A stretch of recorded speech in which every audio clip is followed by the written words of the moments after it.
In an ever-evolving digital landscape, for your business to thrive, you must adapt or die.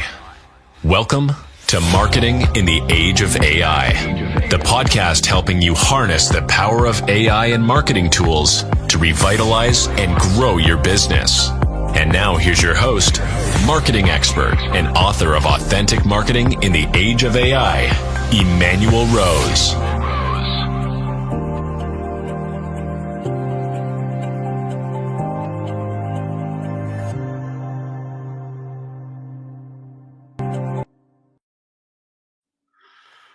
Welcome to this episode of Marketing in the Age of AI. Today, we're going to dig into content marketing, repurposing, some secret tools that we professional marketers keep to ourselves. And I'm going to have a conversation with Mike Montague, who is a lifelong advocate for fun and creativity. He blends humor, insight, and science to help others rediscover the power of play. Mike is also the co-author of LinkedIn, The Sandler Way. He's a recognized thought leader in human-first AI marketing at Avenue 9, the award-winning marketing agency that he founded. And Mike, welcome to the show, and thanks so much for spending some time with me today. We did it, and we're actually trading podcasts. So you're going to spend time on the Human First AI Marketing Podcast on Friday. I'm looking forward to that too. Yeah, well, it's good. We'll have at least a two-parter, and who knows, maybe more. That's right. Yeah, I think for sure, and it's definitely something that's going to take more than 25 minutes to talk about. But that's why you get to do this every week, right? Yeah, it is a treat. Actually, I'm coming up with my 100th episode, and I'm going to be doing a recap of the way that the podcast has changed me, my perspective on marketing, and why I believe that everybody should host a podcast. So, do you want to give us a little teaser? You're going to be my fifth guest on my show. Awesome! So after 100. Do you have more or less faith in humanity and AI, or which one? You know, it's interesting. I think I have faith in humanity. Period. So that's kind of my maybe I'm naive. I don't know. We have lots of tools right in our life that could go either direction for the good or for the bad. Obviously, AI is kind of maybe a hyper powered tool. And I think you and I agree that as long as we remember we're talking to other humans, then it's a good use of the tool. And so, I'm always hopeful that we're going to be getting rid of more drudgery and freeing ourselves to be more creative. And I know that resonates with you. Yeah, I hope so. Me too. I wrote a book called Playful Humans, which is about how humans can kind of embrace their humanity with creativity and confidence and connections with other human beings. And then how do you build your physical and mental conditioning over time through play and creativity? And so I think that's where I've landed too, is that, like you said, we've had, when we invented the telephone, we got telemarketers and we got people spamming us over email, and we got social media, and then we got advertising and fake influencers and stuff. So I think all of that will come along with it too. But I have a greater faith this time that good marketers like you and I have figured out that we can just skip the spam part. Right. we just because we can cheat with AI doesn't mean we should. And that this tool, I think, is almost so powerful that it kind of feels like the nuclear weapon to me, that even the people that have it go, this isn't something we want to use all the time and for bad purposes. Like this one is so powerful that I think maybe an email spam felt like, it might be cheating, but what's the harm in it? Right. I think I have faith that this time marketers can go, you know what, we can see the harm in it right away, and maybe we just skip that spam part. But we'll see how it goes. I mean, at this point, I've kind of drawn the line at making my my replicated avatar, the video avatar. Like, I just can't quite get myself to go through that process. That feels a little too phony. Yeah, I had a major company offer to digitize me, to like scan in Yeah. my face and replicate my voice. And there's enough podcasts. My previous one had oh gosh, I forget how many episodes now, but over 9 years, and I think like over 750 Yeah. episodes. And Yeah. so like you could clone me if you wanted to, for sure. But I at the very last minute I was like, I'm not signing away the rights to my face and my voice. It sounds horrible to do in the first place. And then also we're still in this weird uncanny valley that even if you can replicate yourself, like it still feels wrong Yeah. in so many ways that, again, I'm with you. I'm hoping everybody just skips it and says like, well, if you know what, the one tool I love is the one that makes you speak foreign languages. Oh yeah. It'll change your voice and make you Right. speak Spanish and stuff. And Yeah. I could see where that could be a helpful tool rather than having, English subtitles on the bottom of my videos. I could actually create a Spanish version Right. for my clients that speak Spanish or something. And I could find that version of AI, replication valuable, but just having it make stuff that I never said and never did or never would say doesn't feel good to me. Yeah. So, I mean, let's dig into that. I mean, I love the angle you've taken with Avenue 9, and explain to me a little bit about the philosophy and your value proposition. Yeah, I call it human first AI marketing, and that can mean a lot of things. For me, I think it means let's use the tools in the way that is best for humans, and like we've been talking about. I think second, it means that we need to put kind of the human first and last in this process of marketing. Yep. So if you and I have this great podcast interview, and then we use AI to transcribe that, change it into other languages, create a blog post, social media content, email blasts, or turn this into a little mini white paper, great. We used AI to, expand our powers. And then at the end, we need humans to review all of that. Take out the word delve. I don't know why I love Or journey. I don't want to journey.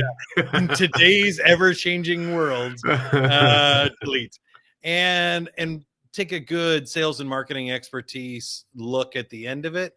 I think you have much better results than if you do AI first and then have a human try and edit, or if you just do a human first and then don't look at it at the end.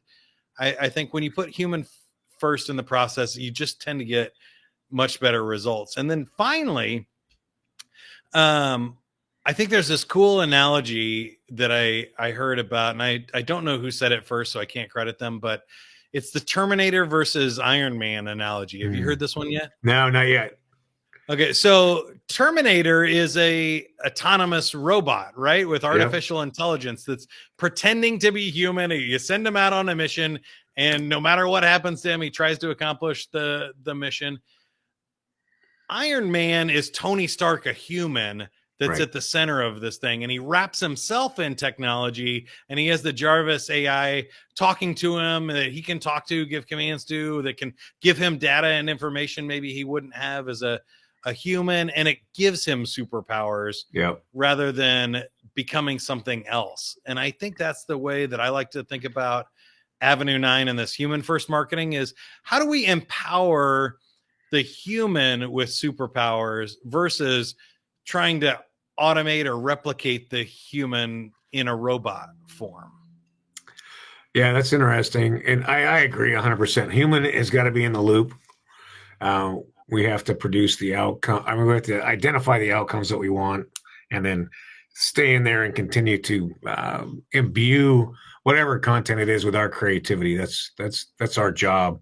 And I think there's a fantasy that is still perpetrated where it's like our job is just to go sit on a beach and drink pina coladas, right? Like I'm so rich, I have so many things that are working on my behalf, I don't have to do anything, which is a really immature way to view being alive, right?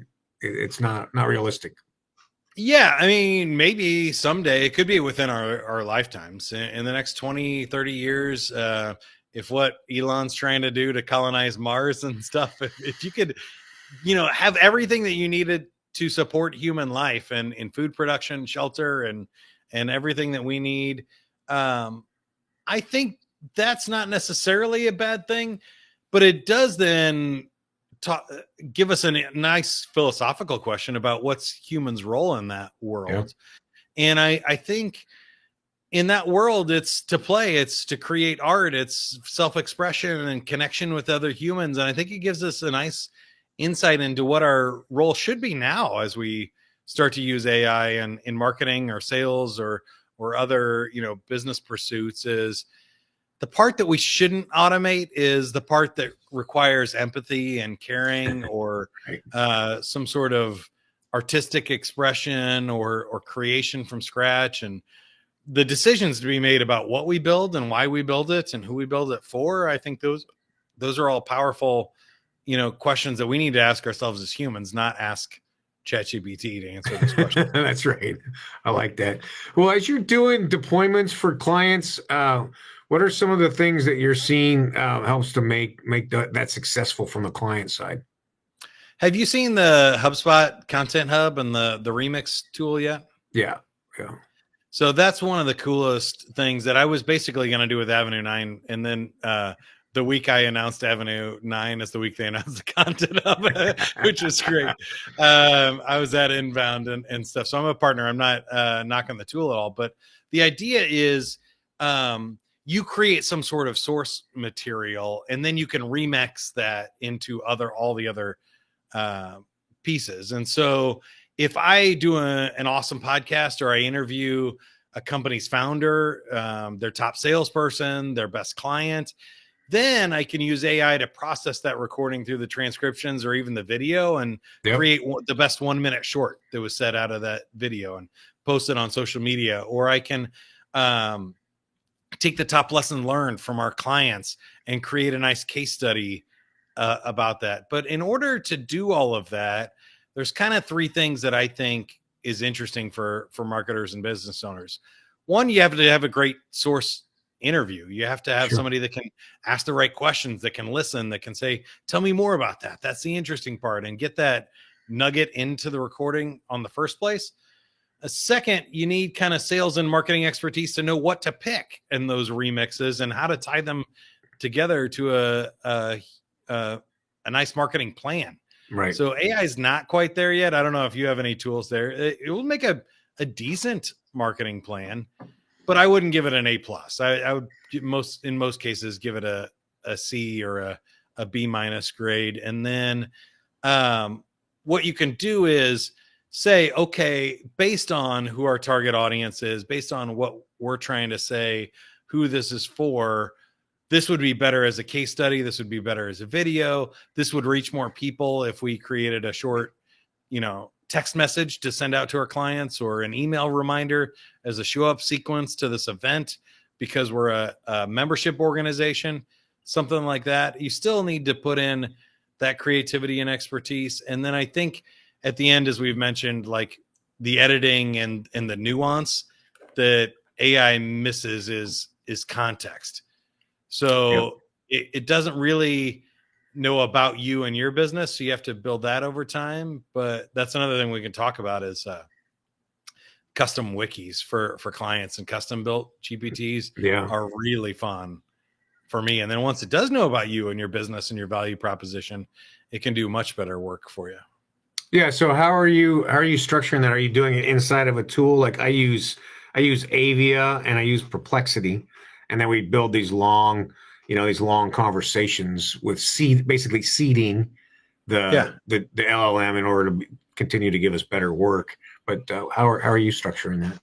I'd love to hear more about those two. And if you've played with ChatGPT's custom GPTs or Google's Notebook LM, or the Notebook that is I cool. like. Yeah, I like the Notebook. So Notebook is cool because you get 50 sources. So I could take 50 podcast interviews, or 50 client interviews, or 50 sales calls, or 50 white papers we've done in the past, load them all up. And then you can just query that database and say, hey, out of all of our last 50 sales calls, what are the number one questions that prospects are asking? Yeah. Okay. Well, that's probably something we should know, right? But and how are the sales reps answering it, right? How are they answering it, and how's it all different? Yeah, there's some really cool sales Yeah. tools. I work with one of them as my client, coach them, where they analyze all the gong call recordings from salespeople and Right. talk about who's doing it well, who's doing it not, pull out best practices, give learning interventions and stuff to salespeople, and say, hey, you need to work about how to ask to get introduced to higher level decision makers. Like, Right. here's a tip on that. And they're doing really cool stuff. But for marketers, I think the notebook is great. And then the custom GPTs and ChatGPT, I love creating these for my clients because you can upload documents. So you can say, Right. hey, here's our brand guidelines. Here are our best sales pitches, or our here's our pitch deck. And stuff that we present, and kind of load that up with information. But you can also give it some prompts and guidelines around your tone of voice. Here's what I don't want. Don't use the word delve. Don't use in a world. Don't use, passive voices or guesses. Like, I want you to use a lot of scientific research. Yep. And our brand is, really credible. And so we want to, do it this way. And we want to speak with facts, or our brand is really fun and playful, and we want to use analogies and metaphors and creative. And if you can, work in a pun or a dad joke, do that. And you can set these up. And then when you start saying, like, create a blog post for this company, it will already have it in that voice and everything. So those are the two that I love. How is that different from what you can do on Perplexity and the other? Well, so Avia, what I like about it is it's an SSL and it's encrypted.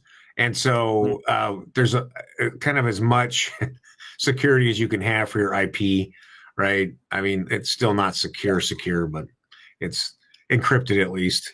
The next level is air gapping, and that's a much more expensive process. That's too much. Perplexity, what I like about that is it brings in the citations, and so you can see actually where it's coming and drawing its data, and you can upload and interact at a deeper level, so that there's tone of voice and brand docs that go on there too. But those are the two that I've kind of settled on. I haven't from Avia. You can pull Claude or ChatGPT, or you can designate which LLM you want. So I don't. Yeah, that's cool. I use that interface instead. Yeah. I like that a lot. ChatGPT on the Pro version lets you kind of keep your data outside of the learning models and stuff if you want, which is nice. Yeah. And then the reason I like both of them is I can upload these documents and transcripts. So really what I focus on, and it's been my job my whole career, is as a content creator, is normally I'm like a ghostwriter. So I have to go interview somebody. I have to learn from my client what they do, what they're trying to accomplish, where they're going, who they're talking to. And then I can use ChatGPT as sort of a middle step to process all of that stuff that I'm learning and give me some guidelines. And then I can add to it and say, yeah, but I want it to be shorter, or it needs to have a couple of extra steps, or it needs to speak to this target audience more. I like that. Really create some cool stuff from those core knowledge bases. Yeah, and revising for different ICPs. I think that's the other thing I really like about it, right?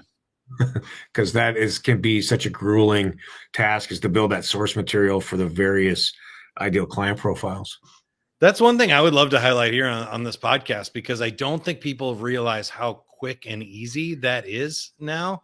That they're missing opportunities. I'm working with my new clients over the last couple of months, and I'm telling them, I've been on sales calls for myself where they go, yeah, how would you do this for the professional services industry? And I go, you know what? I have a blog on that. After we're done, I'll look it up and I'll send it over to you. I can make that blog in 2 minutes, post it, and then send them the link. And it looks like, oh, I've had expertise on this forever. And you can decide, ethically how much you want to disclose and stuff, but you go, oh, I have some thoughts on that. And let me put my thoughts together and I'll send it over to you. And all you have to do is say, hey, ChatGPT, take this blog post I've written for a different industry and write it for professional services, and crank it out, review it, post it, and send it over. And you can create custom sales pitches that way, presentation decks. I love Gamma. Have you played with Gamma? No, I don't know that one. It's a presentation creator where you can give it your outline for the presentation and upload like a Word document of what you're trying to create, or even your PowerPoint and stuff, or it will help you fill it out. And so you can say, nice.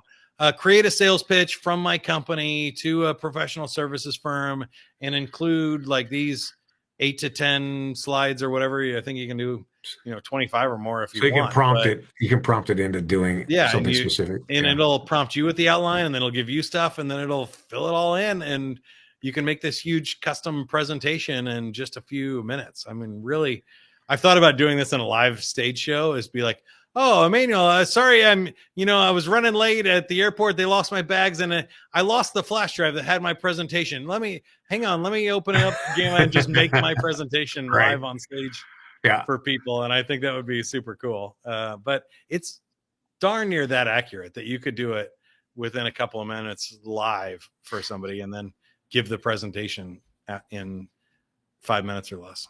Yeah, for sure. The other thing that is cool about Perplexity is that you're able to take these things, you do your research, build whatever blog or white paper content, and then you can turn it into an article with a URL. And so you can then email that URL to somebody. I've been playing with that with some clients, and they send over certain issues, and I'll just take 10 minutes, build out one of these things, send it over, and it is pretty awesome.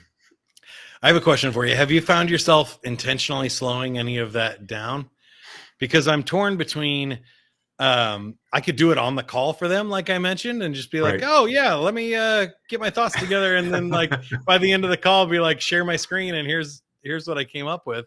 And I don't know if that's impressive or insulting that you can find the answer before the end of the call. Sometimes I find myself going, you know what, let me put some thought and deep research into this, and I'll play with my tools, and I'll get something back to you. And it almost feels like you should wait 24 hours before sending that over. Yeah, that's interesting. I think part of it is because I think people get this idea that, oh, if you can do that on AI, then I don't need you, right? Like we're replaceable, even though, you've got over 20 years. I got over 20 years of doing this. You're not going to write a prompt. You're not going to interpret what comes out. You have no capacity to do that. And why didn't you do that instead of calling me in the first place? Exactly. So it is kind of an interesting push-pull on that. It's I don't mind doing it instantly. I think velocity matters, and I think so too. So that's kind of where I landed. People, I haven't slowed down, but I have had that thought of like people looking at it like, well, how much am I paying you to do that in 5 minutes? Exactly. Yeah. So the adoption rate of AI is not as great as what everybody thinks. So it's about a third of executives are actually using this in their daily activities. So give me a couple of things that you would recommend for people if they've been kind of on the fence and not ready to dive in. What are you telling people? Yeah, I usually have 3 things. Number 1 is the stuff you don't want to do. So look at what you always wish you had a personal assistant to do, or things you hate doing, and find a tool that does that for you. Yeah. I know with me and the podcast that I had, I was always looking to outsource like the editing, or I needed somebody to go find highlight clips. And I just sat through the interview for 30 minutes. I don't want to watch it for another 30 minutes again and find the 1 minute snippet. And then once I find the 1 minute, it turns out it's 1:05. And now I got to spend another 30 minutes editing the clip. And so all the post-production stuff was not fun for me. I love the live interviews. So what are you using? Post-production was boring. There's a ton. Video is the one that I use for the highlight clips. Oh, yeah. Descript is another good one, but Podium I love for writing the descriptions. That was another one where it's like it would take me hours to write the title, the description, tag keywords, find chapter markings for when we ask what questions. I mean, that's a brutal job. So outsource the stuff you don't want to do. 2, I found like low risk testing is fun, of just like brainstorming ideas. And you're like, you know what? I need a team name for my fantasy football team, or I need 10 ideas for another blog post, or how would you rewrite this email, or whenever you're getting, for me, I write a lot of content. So especially for other marketers out there listening, is, when you get that negative feedback and you're like, well, that was my best swing. I spent hours on that. Like, now you want me to do it again. I just don't have the energy. Like, try it, outsource it, go play with something. Say, Chat here, upload it to ChatGPT and say, make this better, make it shorter, make it longer, rewrite it for a different tone of voice or a different industry, and see what happens. Get the help when you get stuck and stuff there, I think is low risk. And then third, I always encourage people to make sure that they don't automate their magic.